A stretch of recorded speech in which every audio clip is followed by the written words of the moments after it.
Oh, it's working now. Yep. Okay, so we are now live on YouTube. Welcome everyone Great. to this last QPequi talk for this season. And I'm really glad we can host today a personal friend of mine, Kaumudibikash Goswami. And Kaumudi was a PhD student at UQ when I was visiting Fabio Costa there, and we had a more close relation there. We used to talk every Friday or so. So I'm really glad to have you here once again, man. And now he's finishing his first postdoc, UQ as well, right, Kaumudi? Yeah. And he's going to talk about super channels, quantum super channels. So Kaumudi, usually we have questions along with the presentation, if that's not a problem for you. Let's say this is that's fine. Okay, yeah, thank you. So you can start. Thank you so much. Okay. So thanks, Matt, for the introduction and giving me an opportunity to present this talk. So today I'll talk about 3 of my experiments I have done in my PhD. So my PhD was mainly focused on 2 broad topics. One was quantum non-Markovianity, and the other one was indefinite causal order. So first I will talk about my work on quantum non-Markovianity, where I have experimentally implemented a non-Markovian process and characterized the non-Markovian noise in that process. And next I will talk about my work on indefinite causal order. So this I have this indefinite causal order we have implemented using a device called quantum switch. And if time permits, I will also talk about subsequent work on quantum switch that shows communication advantage. So we will see if we have time after this second work. So first, experimental characterization of non-Markovian quantum process. So this work I have done at the end of my PhD. So this I have done with my supervisors, Shaki Ramiro and Fabio Costa, and my collaborators, Christina, Chris, and Sally. So non-Markovian quantum process, but why do we care? So ideally, we want our experiments to be isolated from the environment, but in practice, this doesn't happen. So let me give a fun example. Imagine after a tiring day of work, you are going out of the lab to have some coffee, but each time you get out of the lab, some possum comes down and starts fiddling with your optical experiment. So this is one such incident that actually happened in our lab. However, this possum in our lab was not particularly well versed in optics. So whatever it did, it could not remember its action.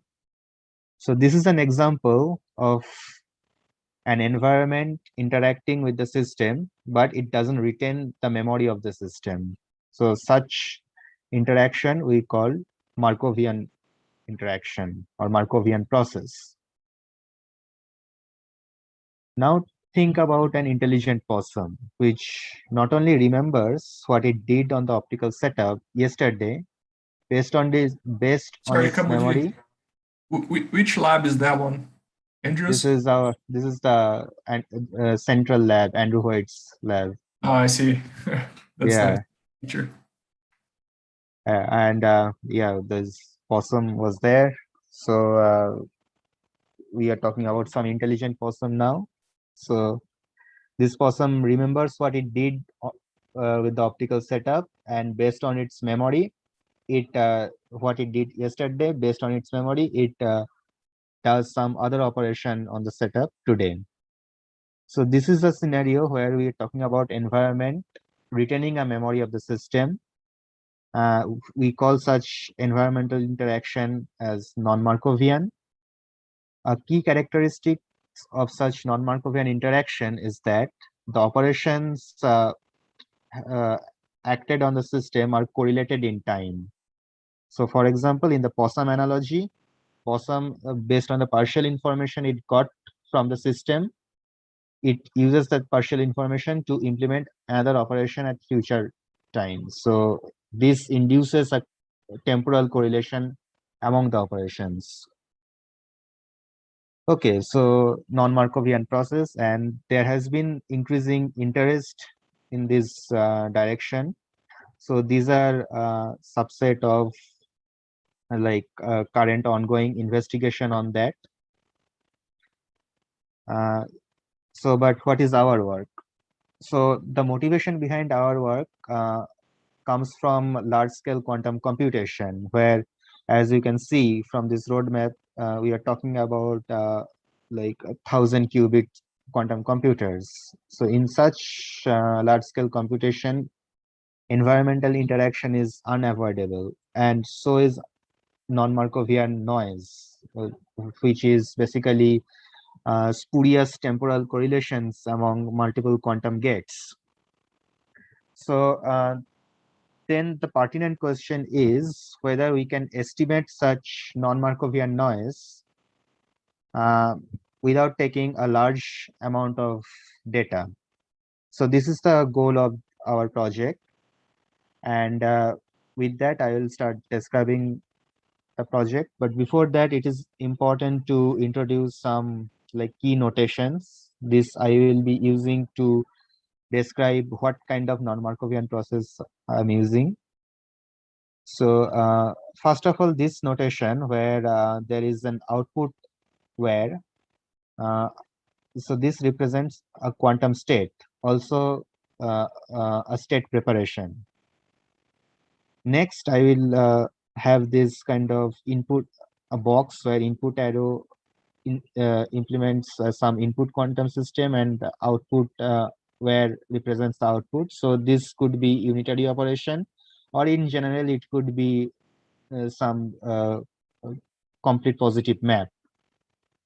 And finally, we have this notation where this there is only one input where, and so this arrow y represents the classical data obtained from this quantum measurement. So this conditional probability of getting this classical data y given some input quantum state rho is given by this Born's rule. So in my notations, I will just drop this arrow y sign. Like I will assume that I am getting some classical data. So these are three pictorial notations that I will use to represent my state preparation, some quantum operation, and state measurement. So okay, so coming back to our non-Markovian process. So this is a particular scenario that we are using. So where first we are implementing some quantum state. This quantum state is undergoing some unitary operation ui.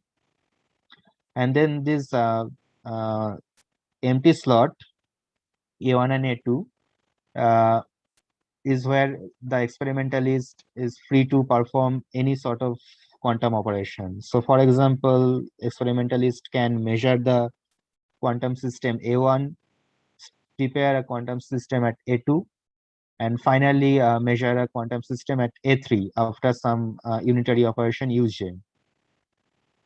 He or she can also perform some unitary operation that transforms the system A1 to A2. So the point is this empty slot A1 and A2 represents the freedom of experimentalist's measurement.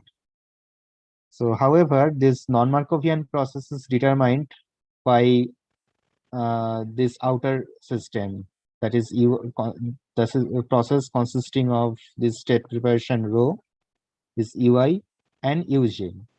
So in terms of possum analogy, so it is ui and uj where the possum is actually interacting with the system, and this A1 and A2 is where the experimentalist is performing their experiment.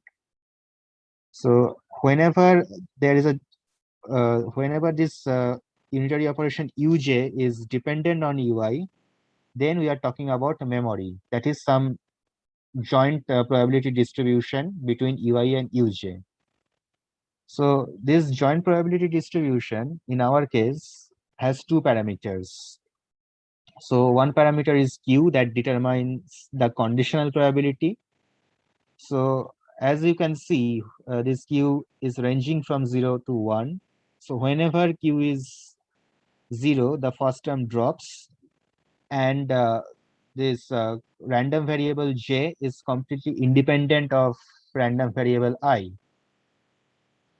On the other hand, when q equal to 1, the second term drops, and these random variables I and j are perfectly correlated. They are identical. So the other parameter is R, which determines the marginal probabilities. So these marginal probabilities are some function of R, which can range from 1 to infinity. So a brief description of how we choose this marginal probability. So our unitaries, ui and uj, are taken from the Pauli group, where identity represents, so identity and xyz. So first, this parameter R represents how close these probability distributions to the identity. So higher the value of R, we will get identity operation with high probability. So based on these two parameters, we can get induce Markovianity or non-Markovianity in our process. So for example, we give some extreme examples where R tends to infinity or Q tends to 0. So when R tends to infinity, it means we will get ui and uj to be identity with certainty. So in such scenario, we are talking about a constant process. There is no noise, neither Markovian noise nor non-Markovian noise. On the other hand, suppose we have some finite value of R, but our Q is 0. So as you have seen in the description of conditional probability, when Q is 0, this unitary uj and ui are perfectly independent. So this is a scenario where we are only talking about Markovian noise. These operations are themselves random. However, they are not temporarily correlated. So it is also a scenario where the process is not non-Markovian. So any other value between Q and R will induce non-Markovianity in our process. So sorry, I have a question. I have a question. Sure. Sorry. This FR, when R goes to infinity, F goes to what? So okay, so I'll describe briefly how we choose these marginal probabilities. So for like identity, first we are choosing a random number uniformly distributed from 0 to R. Okay. So at this stage, R could be as large as possible. And then for other three numbers, for other three Pauli operations, we choose a random number from 0 to 1. And then after choosing all these four random numbers, we are normalizing them to have a valid probability distribution. So in this way, this parameter R is mapped to some valid probability distribution. So does it answer your question?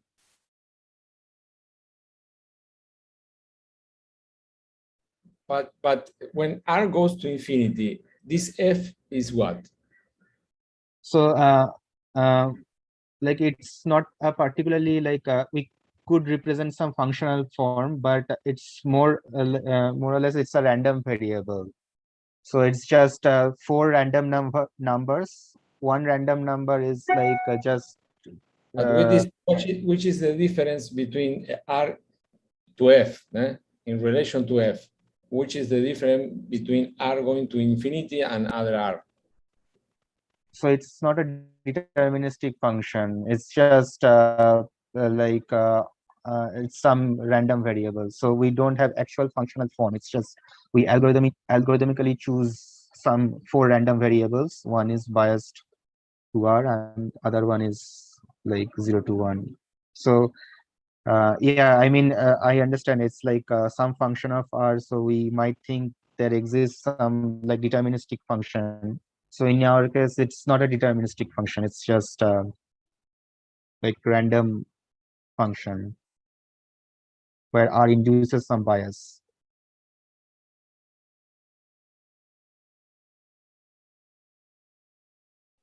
Okay, let's go. I will see if I understood. Okay, we can talk later on it. So yeah, so now we need to talk about. I have another question. So the process you mean by non-Markov is the classical IJ process, not the quantum one. What do you mean by non-Markovian? No, it's so here it's just it's a classical non-Markovianity. So for example, this process, suppose this individual process EY consisting of rho EY uj. So this is a Markovian process, right? Yeah, sure. A parameter wij. So in terms of process matrix, if you talk in terms of process matrix, so my non-Markovian process is then convex combination of all such like wij depending on this joint probability distribution. So our W will be sum of Pij, Wij. So it's convex combination of several Markovian processes where this joint probability distribution, because of joint probability distribution, we cannot decompose them in I cannot write this overall process as some Markovian process. Okay. Yeah. Right. Yeah. So, and to give a measurement on this non-Markovianity, we are using an entropic quantity, which is basically quantum mutual information. So the intuition is this process that I just talked, the convex combination of several Markovian process, it's isomorphic to a quantum state. So then this quantum mutual, with this quantum mutual information, I'm trying to find out the correlation between the system A3 with A1 and A2. So like this quantum mutual information will give us some like measurement of amount of non-Markovianity in the system. So this measure was proposed in this paper by Pollock. So they actually talk about some quasi distance. So one particular, whenever this like entropic quasi distance. So whenever this entropic quasi distance is relative entropy, it will reduce to quantum mutual information between A3 and A1, A2, which is what happens in our case. So so we have a measurement. We have described our classical non-Markovian process. So the question is whether we can estimate this amount of non-Markovianity efficiently. So what do we mean by efficient measurement? So one possible solution could be to perform a full process tomography, where we will perform some measurement on the system A1 and state preparation at system A2 and perform a final measurement at A3. So, but with this scenario, if we perform a like over-complete measurement, that is measure A1 with for qubit system, measure A1 with all 6 possible bases and prepare all 6 like mutually unbiased bases at A2. So if we perform over complete measurement, it will take 216 measurements. So instead of that, we have chosen another solution. So instead of performing a measure and prepare operation between A1 and A2, we are performing a unitary operation UK. So this UK is basically we are choosing from set of three unitary operation. One is identity, and the other two are some rotated Pauli operations. So in this way, we have three unitary operations, and for each unitary operation, we are performing the final measurement on the system A3. So in this way, we are taking only 18 measurements, which is just 8.3% of full process tomography. So so the idea is to use all this measurement data and perform some machine learning algorithm to estimate the amount of non-Markovianity. So with this goal, we implement our experiment. So for example, so this is the analog of this experiment of our pictorial representation. So the first part is the state preparation, which we perform by some weak coherent laser and a series of like half wave plate and quarter wave plate. We implement our system in polarization degree of freedom of light. The next part is this unitary operation UI, which is again done by this series of wave plates. We use motorized wave plates to vary between like different Pauli groups. So these are the relevant angles to implement these unitaries.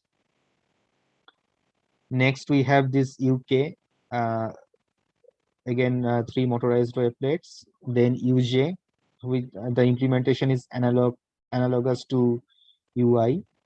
And then we perform a final measurement where this PBS represents polarizing beam splitter. We are only taking horizontal component and varying these wave plates. We can measure the measure measure different polarization components. So this is the experimental implementation. This is how we implement this abstract pictorial representation on our optical lab, and we collect the measurement data.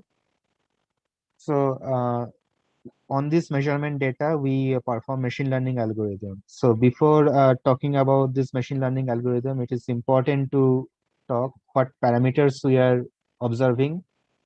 So the first parameter is called R squared value or R2, which shows how good the data is fitting to an experimental to a theoretical prediction. So R2 value, the maximum value of R2 is 1.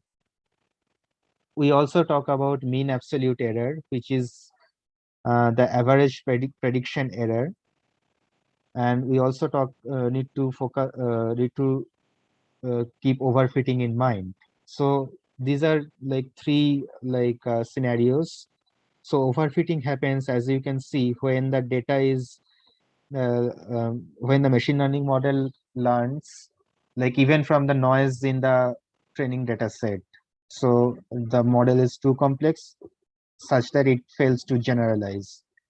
We of course don't want this underfitting or overfitting. We need the optimal scenario, and for that we need high R2, low mean absolute error.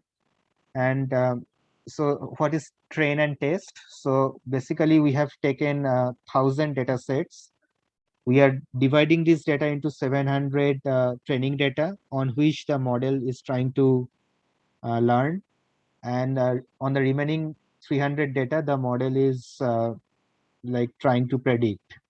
So to avoid this overfitting, we need to ensure that there is very small difference between the R2 value in the training data set and R2 value in the test data set. So with that, I present my result. First, I tried polynomial regression. So this is the graph for R2 value. and x-axis represents 3 degrees of polynomial regression. As you can see, okay, and this is the graph for mean absolute error. As you can see, a polynomial regression of degree 2 performs the best in the sense that it has high R2 value, and there is minimal difference between test and train R2. So red dot represents train R2, blue dot represents test R2. So any polynomial of higher degree induces larger separation between train R2 and test R2, which means the model is getting overfitted. So polynomial regression of degree 2 performs the best in our case. Next, we also so for example, in our experiment, we took 1,000 data sets, but often in real life scenario, we have constraint on how much data we can take. So we wanted to check this variability of data size. So we vary the training data set and apply our machine learning model on the fixed 300 test data sets. So this is the graph for R2, where x-axis represents fraction of training data. So that where 1 represents the full 700 training data set. And okay, so this is R2, this is MAE, mean absolute error. We can see around 50% of data, the model is performing reasonably well. And yeah, okay, so these are the given performances, and we observe that around 510 data set are doing reasonably good. So apart from polynomial regression of degree 2, we also performed several other machine learning algorithms. So KNN represents K nearest neighbor, and other than that, we have decision tree, random forest, support vector machine. So apart from polynomial regression, we see that K nearest neighbor also performs good. However, if you compare with polynomial regression, so a polynomial regression of degree 2 still outperforms K nearest neighbor. So this is our conclusion, and we reported our work in this paper. So this is my work on quantum non-Markovian process. And then next I will talk about my work on indefinite causal order. So a brief motivation. So nowadays we often hear about quantum computers, the advantages of quantum computer over the classical computer. So we all know the story. However, this is an example of a quantum circuit where, for example, say we have these two control Z gates, A and B. In this scenario, these gates have a fixed order. So this is the characteristics of conventional quantum computers, where all the gates have a fixed order, and this fixed order is actually this actually subscribes to our daily notions of causality. That is, event in our daily life, event happens in a definite causal order. So an important question is whether it is possible to have a more general causal structure where we can have superposition of two different causal order. So what is the motivation of such indefinite causal order? One is from a foundational perspective. So where we can imagine two different space times. In one space times, an event A is happening before event B, and in the other one, the order is reversed. And and in an indefinite causal order, it is possible to have superposition of two such space times. So this has implication in quantum gravity, as well as there are several applied aspects of indefinite causal order. For example, it has been shown that there are certain communication advantages if we allow superposition of orders of two different noisy channels. So yeah, so from ranging from foundation to applied, we have several motivations. So the question is whether we can implement such indefinite causal order in the lab. The answer is yes. There is a device called quantum switch. So a quantum switch is a device where there are two systems. One is the control system, denoted by this subscript C, and the other one is target system. So, and these operations A and B are acting on the target system, and the control system controls the order of the operation. So whenever the control is 0, we have B first and then A. And when the control system is 1, the order is reversed. And whenever we have a superposition of two different control systems, we have superposition of two different orders. So this particular realization of indefinite causal order has attracted a lot of interest recently. And so in our experiment, when I joined my PhD, we started implementing this quantum switch. So, but before our quantum switch, in Vienna group, there has been a implementation of such devices where on a photonic experiment, they used a path of photon as the control and polarization as the target. So for example, when the photon represented in red goes through this particular path, it goes through A first and then B. On the other hand, when it can also go to a alternate path where it takes B first and then A. But this device called beam splitter that can create superposition of two different paths. So in such scenario, we are having superposition of two different orders. So this is an interesting realization. However, it attracted a few like loopholes.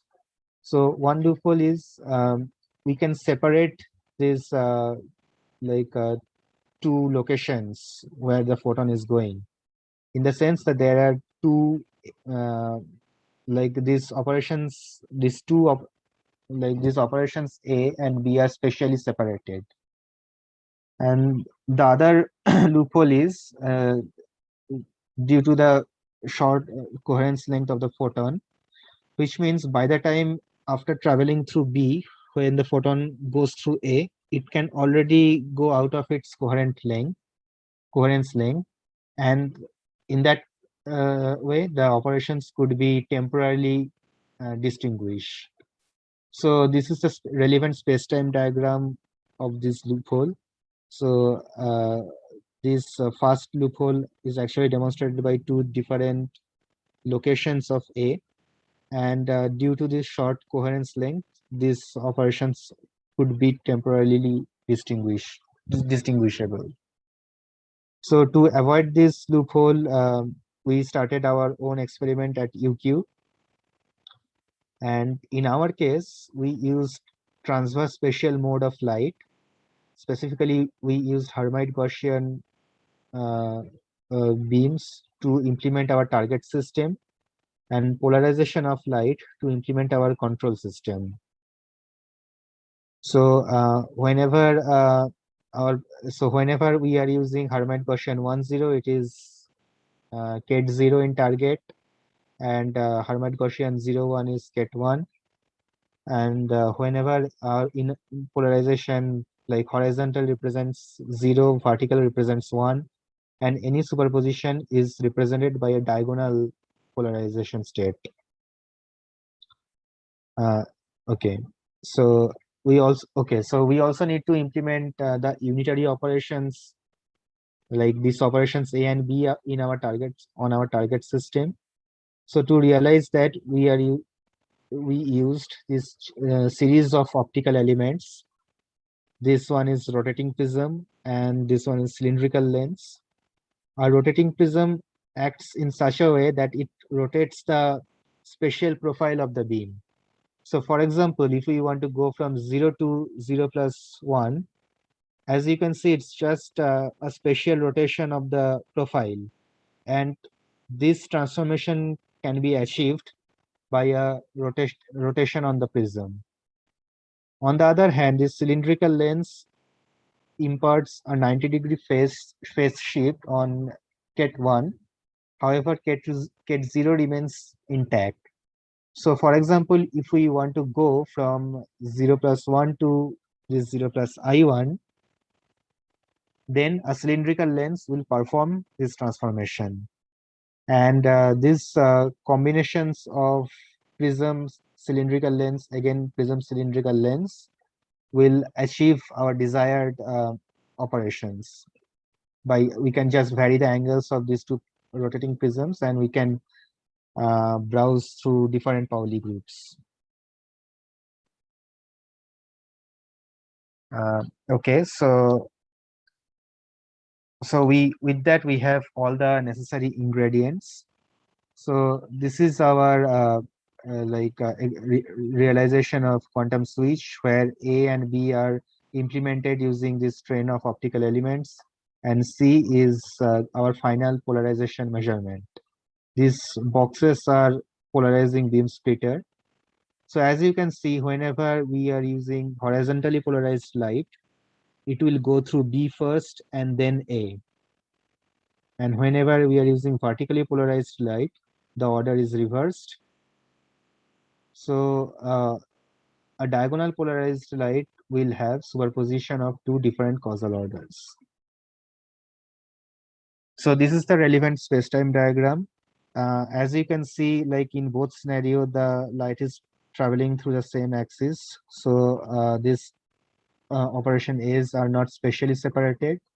Also, we are using a laser field of weak coherent laser of very large coherence length, larger than the dimension of our experiment. So the temporal distinguishability is also resolved. Okay, so we implemented something in our lab, but how do we know that it is indeed indefinite causal order? So for that, we implemented a tool called causal. We used a tool called Causal Weakness. So this is very similar to entanglement weakness in the sense that it is something called separating hyperplane problem. So the idea is that set of definite causal order is a convex set, and it is always possible to find a hyperplane denoted by S indefinite in our case that separates a set of definite causal ordered process from a set of indefinite causal ordered process. And whenever the expectation value of this, so this hyperplane is represented by a quantum observable, and whenever the expectation value of this whenever expectation value of S indefinite is negative, we can ensure that it is indeed indefinite causal order process. So this tool has been suggested in these two papers, and so this is a device dependent weakness. So in our case, we use this set of different operations. That is the operation from these four operations from Pauli group, and additional there will be a normalization like 1 over square root of 2. So these two additional operations y plus z and x plus z. So these are the output of the beam after passing through these operations. So with this set of operations, theoretically, we should have a weakness of minus 0.248. In our experiment, we measured a weakness minus 0.171, which is 18 standard deviation away from a definite or a causally separable process. So we can ensure that our quantum switch indeed has indefinite causal order. So this is the second work that we reported in this paper, And so, Matt, at this stage, I would like to ask you, like, how much time do I have? So I'd say usually we have I would say it's good, but we still have like 15 minutes if that's enough. We have 15 minutes. Yeah. Okay. But So I can would you? say I have a question now. Sure, sure. So the indefinite causal order here means it cannot be written as a non-Markov process, right? No, no. So Or is it like only the composition of operations A and B? yeah. So okay. I don't have slides that showing mathematical equations. So, but basically, so non-Markov. When we talk about non-Markovianity, it's in a way causally separable, right? Because in Exactly, non-Markovian, yes. So what I mean by non-Markov is what you call by causally separable. yes. So Actually, like all, causally separable would be any convex combination of non-Markov processes, let's say. yes, that's right.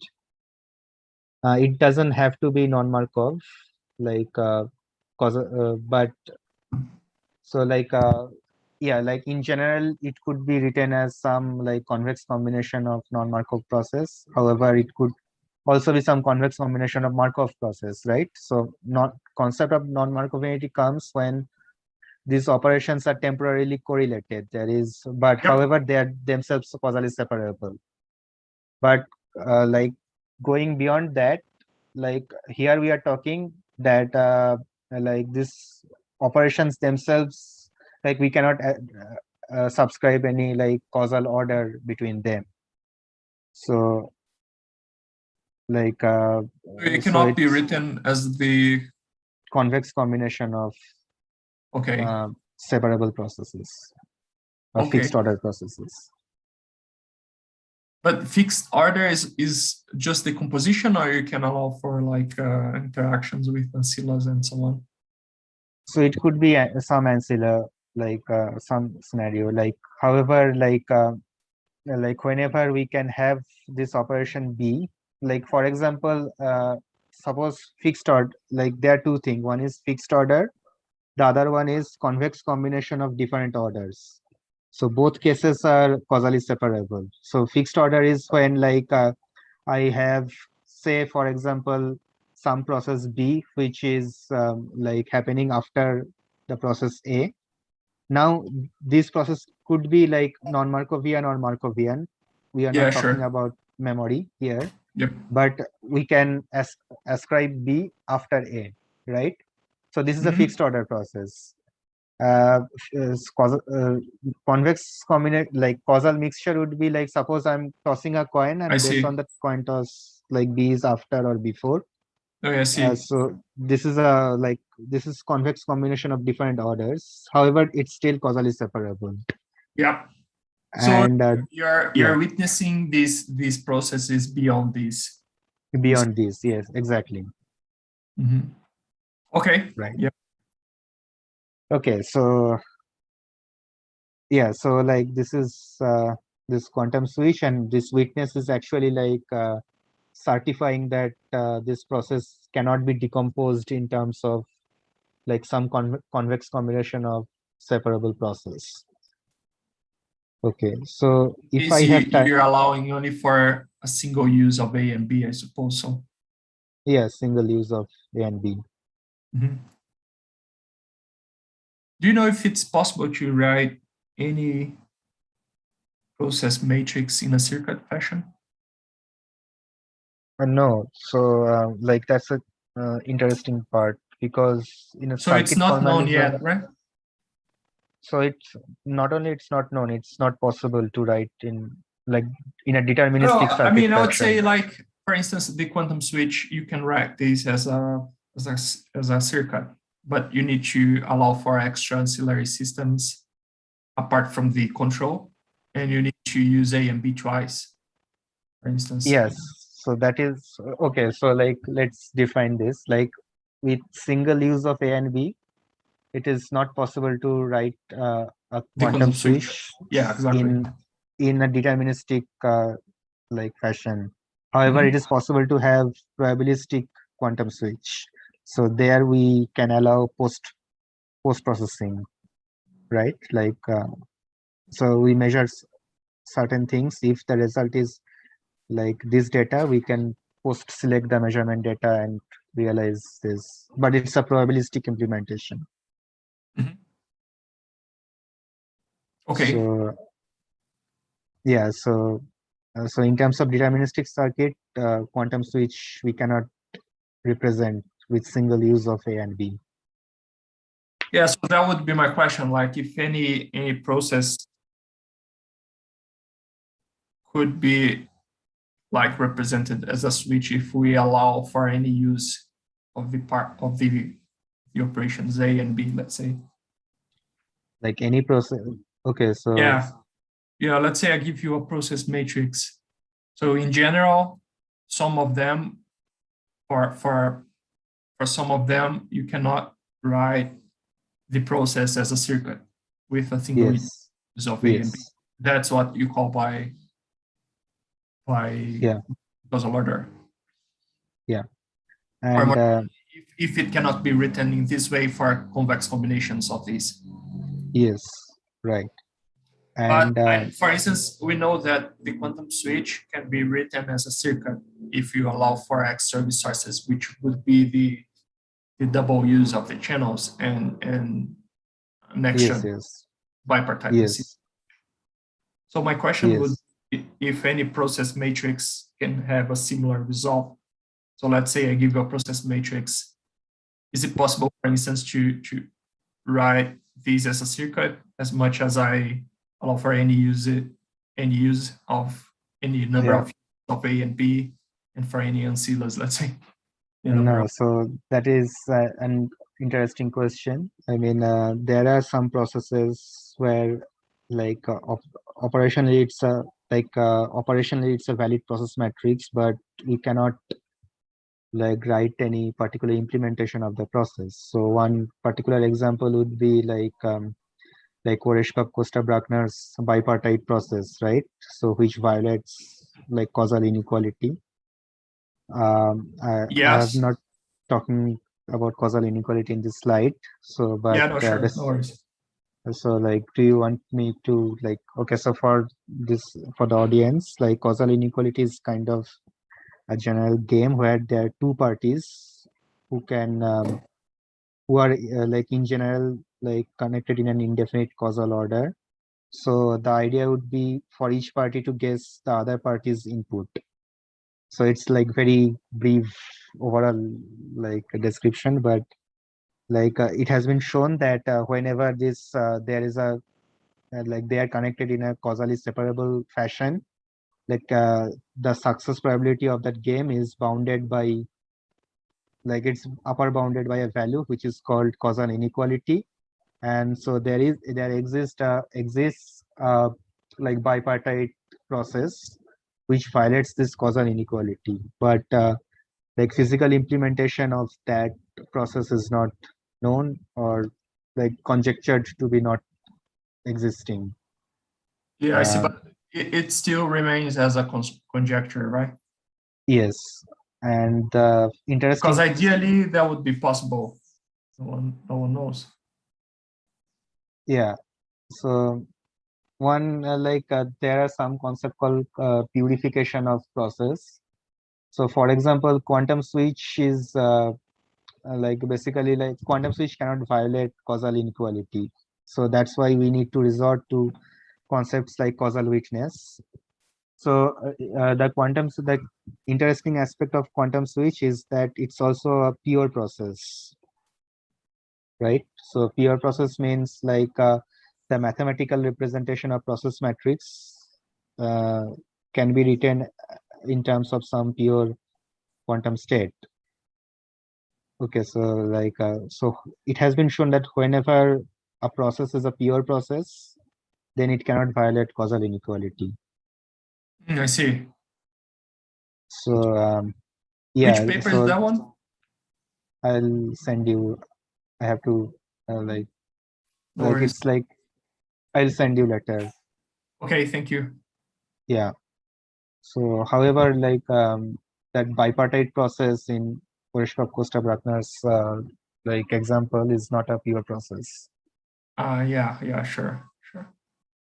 Uh, uh, so, so it's conjectured to be non-existing, like in principle, because in principle everything is pure, right? Like closed system.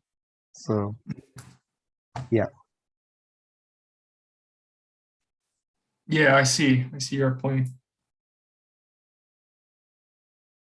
Okay. Okay, You want to talk about some next project, something like this? I'm not sure if I have much time. Just stop me if it is like 3 minutes, or just I'll just Okay. this one I'll just like try to like describe fast. So if you have question, I'll be happy to answer. So this project is about like communication through like quantum switch. So basically here we are talking about instead of like unitary operations in place of A and B, here we are talking about some noisy channel, like depolarizing channel in this particular example. The strength of depolarizing channel is denoted by this parameter Q. Whenever Q is 0, that means like there is like no noise. And whenever Q equal to 1, that means all these Pauli operations, X, Y, Z, and identity are happening with equal probability, and the state will be maximally mixed. So, okay, so we have depolarizing channel with strength 0 to 1. So it turns out, so whenever we have two depolarizing channel with maximal strength, so in the case of a definite causal order, we can show that the target quantum state will be maximally mixed at the output. So it is not possible to send any any like classical information through a definite arrangement of two depolarizing channels.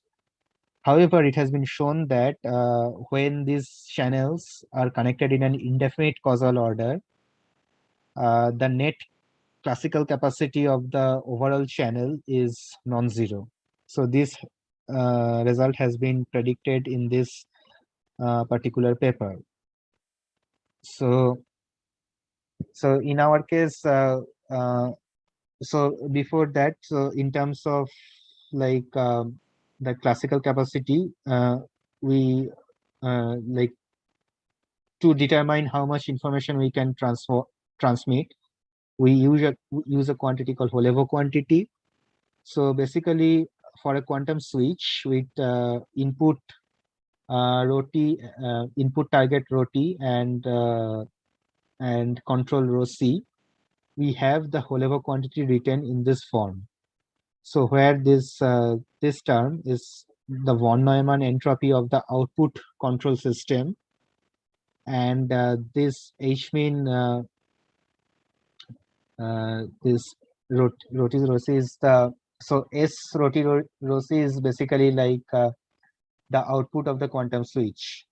So H mean is the minimum entropy of the overall output of our switch. So once we have this entire like data, like output of the quantum switch, we can figure out what will be the Holevo quantity of the device. So with that, we used our experimental implementation and implemented noisy depolarizing channels by randomly varying A and B with constituent Pauli operations. And this is our experimental result. So x-axis represents strength of depolarizing noise, and y-axis represents logarithm of Holevo quantity. So this blue line is for the definite order. In that case, whenever like the strength approaches 1, the Holevo quantity is 0, that is logarithm is minus infinity. And theoretically, we can see for an indefinite order, it is still possible to transfer some information even at maximal depolarizing strength. And so this is our experimental measurement, where red dots are our experimental data, and this orange shade is due to imperfect visibility of our experiment. So when Q equal to 1 at a maximal depolarizing strength, the predicted capacity is 4.48% of bits, and in our experiment we retrieved 3.41% of bits. So we reported our work here, and there is another interesting combination, which is a combination between depolarizing channel and a unitary channel. In our case, unitary Z channel. So in a definite order scenario, we cannot, even in this situation, we cannot transmit any information through it. However, when we use the target qubit as an eigenstate of this unitary channel, in an indefinite causal order scenario, it is possible to transmit full 1-bit information. So this is the experimental result for that. And so as you can see, the classical capacity for the theoretical classical capacity is 1 bit. In our experiment, we have retrieved 63.59% of bits. And yeah, we reported our result in this particular paper. So it was like very short description of our work. I'm happy to answer more questions on that. And so with that, I conclude my talk. So in the first part, I talked about non-Markovian quantum process and how to estimate the amount of non-Markovianity without using full process tomography. So and then the second part, I talked about indefinite causal order and how we implemented such indefinite causal order scenario on tabletop optical experiment with a device called quantum switch. So we used causal weakness to verify the indefiniteness in quantum switch. And in the last few slides, I have shown how we can use we can use quantum switch in a communication advantage. So with that, I end my talk, and thank you. Thank you, Kaumudi, for your presentation. That has been great. So I would do we have questions for Kaumudi? Anyone has a question? If no, I would say so the thing is, I have a question about this whole level quantity thing. So why do you use the entropy of the control system? The definition. So why? So your question is why entropy of the control system is appearing in the whole level quantity? Exactly. So this is this calculation has been done in P-Bella's paper. So they calculated the overall classical capacity of quantum switch. So and in that calculation, it has been shown that entropy of the output control system is a contributing parameter in the whole level quantity, as well as entropy of the overall output. Which paper are you talking about? So it's let me send it in the chat.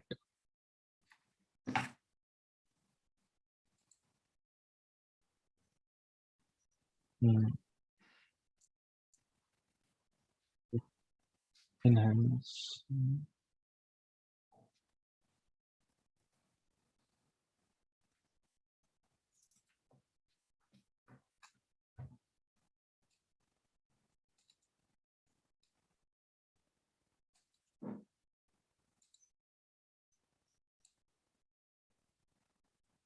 So just a minute.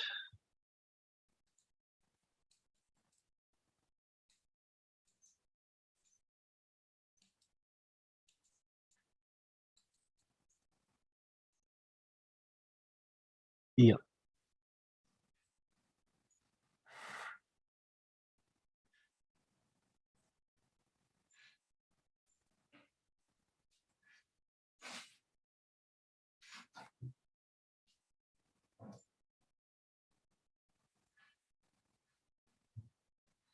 So can follow this link.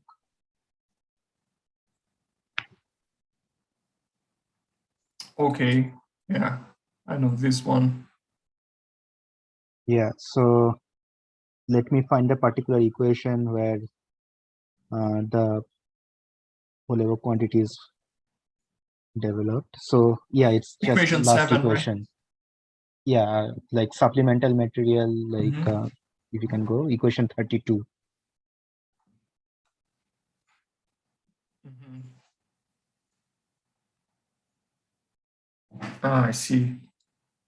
Yeah, Okay. so yeah, Ah, I see. So you're using this yeah. theoretical result So to. basically I just have to figure out the output state and I can evaluate the whole quantity. Okay. No, thank you. Do we have extra questions? If no, I would say we can thank Kaumudi for his presentation. Thank you so much, Kaumudi. It's been great Thanks, to Matt, and you. thank you everyone for the opportunity. Yeah, no, it's been really great to have you here with us. And I wish you good luck on your Same to you. and so on. Yeah, thank you so much. Yeah. So bye bye everybody. See ya. See you.